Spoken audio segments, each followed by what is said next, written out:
Ticket எடுக்க காசு நான் போட்டேன். முண்டைக்கு எவ்வளவு சில்லற பைசா சேர்த்து வச்சிருந்த மாட்டேன் நான்.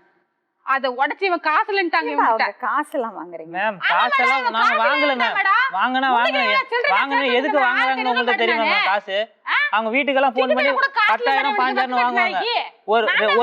ஒரு நாளைக்கு 800 ரூபா லாட்ஜில் போயிடும். ஒரு நாளைக்கு ஒரு வாரம் இல்ல ஒரு மாசம் ஃபுல்லா அங்க இருக்கணும். கேரளா இருந்தா கேரளா ஃபுல்லா லாட்ஜில் இருக்கணும்.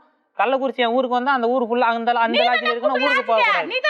நான் கூப்பிட்டுனே சொல்லாத. நான் கூப்பிட்டா நானா பணம் கொடுக்குறேன்? யார் பணம் கொடுத்தா? சொல்லுங்க. நீ ஒருத்துக்கு துப்பு இல்ல. லாஜிக்கலா நல்ல பிசினஸ் கொடுத்திருக்கீங்க. Very good. சோத்துக்கே நீ வழி இல்ல. அப்புறம் எங்க மாட்டே நீ வேலைக்கு போக மாட்டே. உங்க காசு நீ கட்டல. அப்புறம் எதுக்கு பிடிச்சது? சரி என்ன காரணத்துக்கு பிடிச்சது? வேலைக்கு போற வேலைக்கு போனா நீ அது பார்த்து நீ லாஜ் கட்டு வா வா சொல்ல மாட்டே நீ. எங்க அம்மாட்ட நான் கெஞ்சி கூத்தாடி. சரி இப்போ உனக்கு என்ன வேணும்? 10,000 போட்டு உனக்கு அது எடுத்து வாங்கட கொடுத்தேன். இப்போ உனக்கு என்ன வேணும்? எனக்கு நான் கூட வாழணும் மேடம். எனக்கு தான் சம்பாதிக்க துப்பு இல்லையே. எதுக்குமே துப்பு இல்லையே. எப்படி? ஒரு நிமிஷம்ப்பா. எப்படி வாழ்வேன் அவரோட? அவருக்கு கட்டின பொண்டாட்டி இருக்காங்கல்ல. அப்ப என் வாழ்க்கைக்கு பதில் சொல்லுங்க மேடம். என்ன பதில் வேணும்? என்ன பதில் வேணும்? என்ன பதில் சொல்? நீங்களே சொல்லுங்க. என்ன பதில் வேணும்? நான் உங்க கூட தான் மேடம் போவேன். அங்க போயிட்டு என்ன பண்ணுவேன்?